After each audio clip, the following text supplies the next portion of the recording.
Welcome to great Kirikalan magic show. அலைகடலான திரண்டு வந்து ஆர்ப்பாட்டமே இல்லாமல் இங்கு அமைதியாக அமர்ந்திருக்கும் என் ரசிக பெருமக்களே, உங்கள் எல்லோருக்கும் என் அன்பார்ந்த முதல் வணக்கம். டேய், வெளியில அக்னி வெயில் ஓவரா இருக்குன்னு உள்ள வந்த நீ ரொம்ப பேசுற. என்ன லுக்கு? பெரியவர்களே, இப்ப நீங்க மேடையில பார்க்க போறது பெரிய அதிசயங்க, ஆச்சரியமுங்க. இதோ நிக்கிறான இந்த பாய் உள்ளத்துக்கு போட போறேன், மூட போறேன். அதுக்கப்புறம் இங்க என்ன நடக்குதுன்னு நீங்க பார்க்க போறீங்க. ஏ boy, you jumping. Okay boss. பாஸ்டா போ. இதெல்லாம் எனக்கு ஒரு சேர்.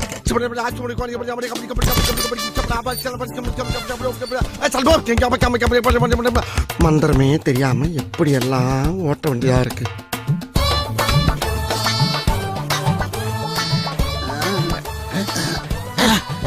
என்னோட சப்வேல இருந்து வர்றது. பெட்டிக்குள்ள போன பாய் இங்கு வந்துட்டேன். Very good. எல்லாரும் ஜோரா ஒரு கை தட்டுங்க. அதெல்லாம் தட்ட முடியாது. ரைட் விடு.